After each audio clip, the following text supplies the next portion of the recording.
Hey guys, welcome to Geriology. In the video la chapter 7 of class 12 NCERT biology la human health and disease chapter la irundhu AIDS, a very important topic நம்ம cover பண்ண போறோம். So class 12 ல இருக்கவங்களோ இல்ல NEET prepare பண்ணிட்டு இருக்கவங்களோ don't skip this topic. ஏன்னா previous இயர்ஸ்ல நிறைய time இந்த டாபிக் வரது இந்த டாபிக்ல இருந்து क्वेश्चंस வரது நம்ம பார்த்திருப்போம். நீங்க NCERT புக் கையில எடுத்து வச்சிட்டா இன்னும் யூஸ்ஃபுல்லா இருக்கும். சோ சைடு பை சைடு நான் சொல்ல நீங்க சின்ன கீ நோட்ஸ் மாதிரி எடுத்துக்கலாம். NCERT யோட சம்மரைஸ் வெர்ஷனை தான் நான் இங்க கொடுத்திருக்கேன். சோ நீங்க சைடுல எழுதும்போது இன்னும் கூட உங்களுக்கு ஒரு கிளாரிட்டி கிடைக்கும். So come let's ace the topic. Right. Acquired immunodeficiency syndrome. So expansion of AIDS, AIDS. Acquired immunodeficiency syndrome. Acquired என்னும்போது நம்ம லைஃப் டைம்ல அக்வயர் ஆன ஒரு விஷயம், நமக்கு வந்திருக்கு, அக்வயர் பண்ணிருக்கோம் அப்படின்றது அக்வயர். இம்யூனோடெஃபிஷியன்சி சிண்ட்ரோம்ன்றது இம்யூன் சிஸ்டத்தை டெஃபிஷியன்ட் ஆகுது, அது அட்டாக் பண்ற ஒரு ஆர்கன். இது இம்யூன் சிஸ்டம் தான் வந்தது, ஆர்கன் இல்ல, ஒரு சிஸ்டமா இம்யூன் சிஸ்டம் தான் அது வந்து அட்டாக் பண்ணுது. So immuno deficiency syndrome, AIDS, expansion, simple. So acquired during the lifetime of an individual, not congenital. So AIDS என்றது it's not present at the time of birth. நம்ம பிறக்கும் போதே நமக்கு வந்து எப்படி குரோமோசோமல் டிசார்டர் பார்த்தோமோ அந்த மாதிரி வந்து at the time of birth வந்தது இருக்காது. It's acquired only during the lifetime of an individual. நமக்கு வந்து ஏதாவது ஒரு மோட் ஆஃப் டிரான்ஸ்போர்ட்லாம் வந்து அது நம்ம கிட்ட வந்திருக்கும், ரைட்? கான்ஜெனிட்டல் என்றது present at the time of birth. Present at birth. நம்ம பிறக்கும் போதே இருக்கிறதா வந்து என்ன சொல்றோம்? கான்ஜெனிட்டல் சொல்றோம். அப்போ AIDS என்னது? It is not congenital. நம்மளோட லைஃப் டைம்ல தான் அது அக்வயர் ஆயிருக்கு. So caused by human immunodeficiency virus, HIV. இந்த HIV ன்றது it's a type of retrovirus, human immunodeficiency virus. Expansion எல்லாம் ஞாபகம் வச்சுக்கோங்க. So transmission of HIV generally occurs by எப்படிலாம் வந்து நமக்கு AIDS வரதுக்கான வாய்ப்புகள் இருக்கு அப்படின்னு பார்க்கலாம். Sexual contact with infected person. So ஒருத்தருக்கு AIDS இருக்கு, அவங்களோட வந்து sexual contactல இன்னொரு பர்சன் இருக்காங்கன்னா அந்த பர்சனுக்கு AIDS வரதுக்கான வாய்ப்பு அதிகமா இருக்கு. Transfusion of contaminated blood and blood products. So dialysis இருக்கவங்க and வேற ஏதாச்சும் கண்டிஷன் அந்த மாதிரி பிளட் டிரான்ஸ்ஃபியூஸ் பண்ற கண்டிஷன்ஸ் இருக்க பேஷண்ட்ஸ் எல்லாம் வந்து பிளட் வந்து ஒருவேளை இன்ஃபெக்டட் பிளட் தெரியாம டிரான்ஸ்ஃபியூஸ் பண்ணிட்டாங்கன்னா அவங்களுக்கு எய்ட்ஸ் வரதுக்கான சான்சஸ் நிறைய இருக்கு. Sharing of infected needles, drug abuses எல்லாம் பாக்குறோம் இல்லையா, இன்ட்ராவினஸா வந்து அவங்க நீடில்ஸ் வந்து ஷேர் பண்ணும்போது இன்ஃபெக்டட் பர்சன் வந்து அந்த நீடில் யூஸ் பண்ணிட்டு அது இன்னொருத்தருக்கு கொடுக்கறப்போ, சேம் நீடில் ஷேர் பண்றப்போ, இல்ல சம்டைம்ஸ் வந்து இக்னோரன்ஸ்னால ஹாஸ்பிட்டல்ல கூட இந்த மாதிரி கேசஸ் நம்ம பார்த்திருக்கோம். சோ அப்படி வந்து அந்த நீடில் ஷேர் பண்றப்போ எய்ட்ஸ் வரதுக்கான chances again you have very much. From infected mother to child through பிளாசென்டா. So ஒரு பிரெக்னன்ட் மதருக்கு வந்து எய்ட்ஸ் இருக்கு, ஓகே, அந்த மதருக்கு எய்ட்ஸ் இருக்கிறப்போ இன்ஃபென்ட்டுக்கும் இந்த பேபிக்கும் வந்து எய்ட்ஸ் வரதுக்கான சான்சஸ் ரொம்ப இருக்கு, ரைட்? சோ இதெல்லாம் வந்து main causes through which you can get AIDS. இந்த மாதிரி இந்த மோட் ஆஃப் டிரான்ஸ்போர்ட்ல வந்து ஒரு கிளாஸ் பார்த்துட்டா போதும், right? Does not spread through physical contact but through body fluids. So ஒருத்தவங்களை போய் டச் பண்றப்போ இல்ல பக்கத்துல இருந்து பேசுறப்போ you not get AIDS, okay? Infected person கிட்ட நின்று சும்மா பிசிக்கல் டச் பண்ணி பேசுறதுனால என்ன ஆகாது? எய்ட்ஸ் வந்துடாது.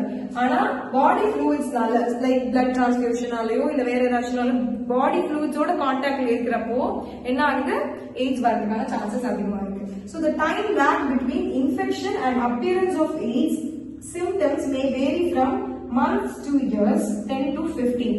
So AIDS நமக்கு வந்துருச்சு, ஓகே, நம்ம பாடிக்கு AIDS வந்துருச்சுன்னு வச்சுக்கிறப்போ உடனே வந்து இப்ப நமக்கு எப்படி ஃபீவர் வந்துருச்சுன்னா உடனே வந்து சிம்டம்ஸ் அன்னைக்கு ஈவினிங்கே வந்துரும்ல, அந்த மாதிரி வந்து எய்ட்ஸ்ல you can not see.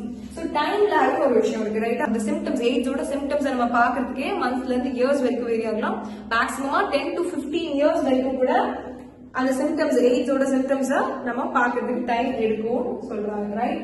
So replication of retrovirus பார்த்தலாம். சோ இந்த டயக்ராம NCERT-ல பாக்குறப்போ நிறைய ஸ்டூடெண்ட்ஸ் வந்து காம்ப்ளிகேட்டடா இருக்குன்னு சொல்லிட்டு ஸ்கிப் பண்றது உண்டு. ஆனா அதுக்குள்ள ஒரு சிம்பிள் மெக்கானிசம் தான் வந்துருக்கு, ரைட்? சோ ஃபர்ஸ்ட் வந்து பாத்தீங்கன்னா ரெட்ரோவைரஸ் வந்து நார்மலா இதுல வந்து இப்போ வெறும் RNA மட்டும் தான் பிரசன்ட் ஆயிருக்கு, ரைட்? இதுல வந்து இப்போ வெறும் RNA மட்டும் தான் பிரசன்ட் ஆயிருக்கு, DNA is not present.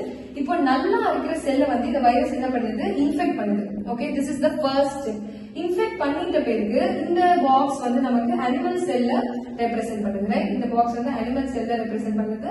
Here is your plasma membrane. So இது இன்ஃபெக்ட் பண்ணிட்ட பிறகு இப்போ வெறும் வைரல் ஆர்என்ஏ மட்டும் தான் இருக்கு. இப்போ இந்த வைரல் ஆர்என்ஏ என்ன ஆகுதுன்னா is introduced into the host cell. எது host cell? Animal cell is the host cell. நம்மளோட ஹோஸ்ட் செல் இது. இந்த பாக்ஸ் தான் நம்மளோட ஹோஸ்ட் செல், ரைட்டா?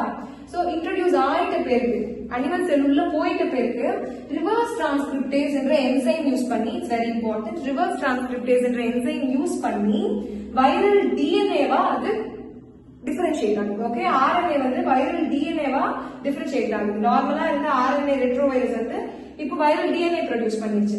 எது மூலமா? ரிவர்ஸ் டிரான்ஸ்கிரிப்டேஸ் யூஸ் பண்ணி. So once it is done, viral DNA ஆயிடுச்சு. இப்போ இந்த வைரல் டிஎன்ஏ வந்து ஹோஸ்டோட ஜீனோம்குள்ள போயிடுது. ஹோஸ்டோட ஜீனோம்குள்ள போகுதுன்னா where your DNA is present, okay, where your DNA and nucleus is present.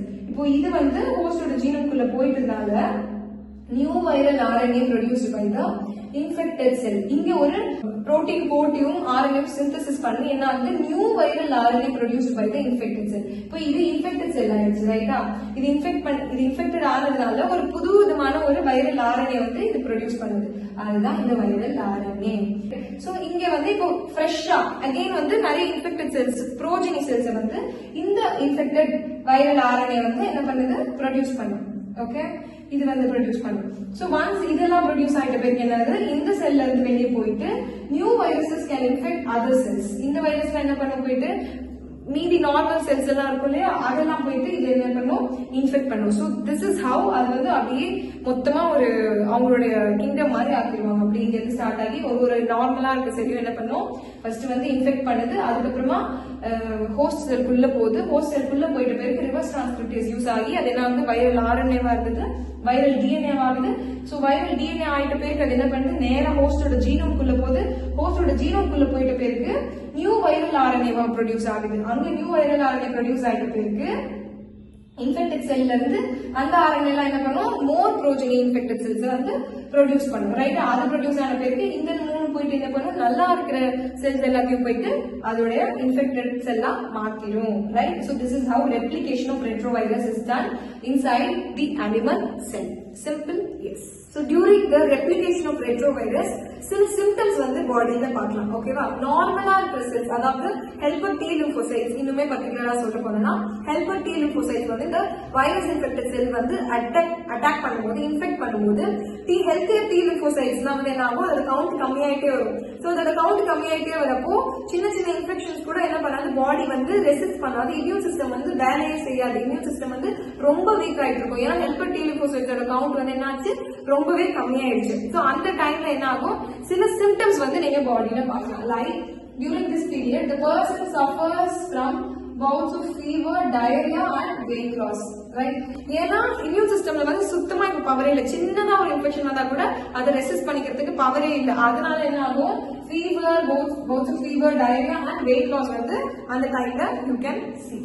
So due to decrease in T lymphocytes, the person gets affected by bacterium and parasites like mycobacterium, viruses, fungi and toxoplasma. Yes. So T lymphocytes, as I already said, T lymphocytes oda count வந்து ரொம்ப கம்மியானதால நார்மலா வந்து நமக்கு bacterium, பாராசைட்ஸை கூட affect பண்ணிருக்கும். அப்போ வந்து பாடியில வந்து அந்த இம்யூன் சிஸ்டம் வந்து அட்டாக் பண்றதுக்கான அதோட பவர் இருந்துச்சு. ஆனா இப்போ வந்து பாடி ரொம்ப வீக் ஆயிட்டதுனால சிம்பிளா வந்து நார்மல் மைக்ரோ ஆர்கானிசம் தான் பாடியை அட்டாக் பண்ணிடும், நம்மள வந்து ரொம்ப வீக்கர் ஆகும். சரியா? அது அப்படி வந்து அட்டாக் பண்ற இது என்னது? Mycobacterium, viruses, fungi and parasites. Toxoplasma வந்து ஒரு பாராசைட். ஓகே, சோ இதெல்லாம் வந்து ரொம்ப ஈஸியா ஹியூமன் பாடியை இன்ஃபெக்ட் பண்ணிடும், right? So yeah, ELISA, enzyme linked immunosorbent assay. இது வந்து it is a test for AIDS. AIDS வந்து தான் இல்லையா அப்படின்றத கண்டுபிடிக்கிறதுக்கான டெஸ்ட் தான் என்னது? ELISA, enzyme linked immunosorbent assay. It's a very very important question. Okay, enzyme linked immunosorbent assay. Treatment of AIDS, antiretroviral drugs only prolongs the person's life, does not completely cure or prevent from death. So as we all very well know, AIDS is not curable. Okay, so prevention of death is inevitable. Okay, அது வந்து அந்த statement exactly நீங்க வந்து பார்க்கலாம். So AIDS வந்துருச்சுன்னா treatment வந்து only anti retroviral drugs மட்டும்தான். அதுவுமே என்ன பண்ணும்? it only prolongs the life of a person. அவங்களோட லைஃபோட ஸ்பேனை மட்டும் வந்து என்ன பண்ணுவோம், இன்க்ரீஸ் தான் பண்ண முடியுமே தவிர கம்ப்ளீட்டா வந்து எய்ட்ஸ்ல இருந்து கியூர் ஆக முடியுமான்னு கேட்டா இட்ஸ் நாட் பாசிபிள். அவங்க லைஃப் டைம் வந்து இன்க்ரீஸ் பண்ணிட்டே போகும். இந்த ரெட்ரோவைரஸோடைய ஆக்டிவிட்டிஸை சப்ரஸ் பண்றதுக்கு நம்ம என்ன பண்றோம், ஆன்டி ரெட்ரோவைரல் ட்ரக்ஸ் கொடுப்போம் எய்ட்ஸ் வந்து பேஷண்ட்ஸ்க்கு, right? So prevention of AIDS நமக்கே வந்து நல்லாவே தெரியும். making blood safe from HIV from blood banks, right? So blood banks எல்லாம் வந்து ரொம்பவே வந்து என்ன பண்ணணும், வந்து இன்னும் இன்ஷூர் பண்ணணும் whether the blood is safe, எந்த இன்ஃபெக்ஷனுமே அந்த bloodல இல்லையா அப்படின்னு சொல்லிட்டு பிறகுதான் அது டிரான்ஸ்ஃபியூஷனுக்கு அனுப்பணும். It's a step. So free distribution of condoms, controlling drug abuse, so free distribution of condoms in the sense awareness-உமே நம்ம சொல்லலாம், right? So reproducing age-ல இருக்கவங்களுக்கு இந்த மாதிரியான சேஃபரான செக்ஷுவல் பிராக்டிசஸ் வந்து நம்ம அட்வைஸ் பண்ணலாம். So controlling drug abuse, ensuring the use of only disposable needles and syringes in hospitals, advocating safe sexual practices and health checkups in susceptible populations.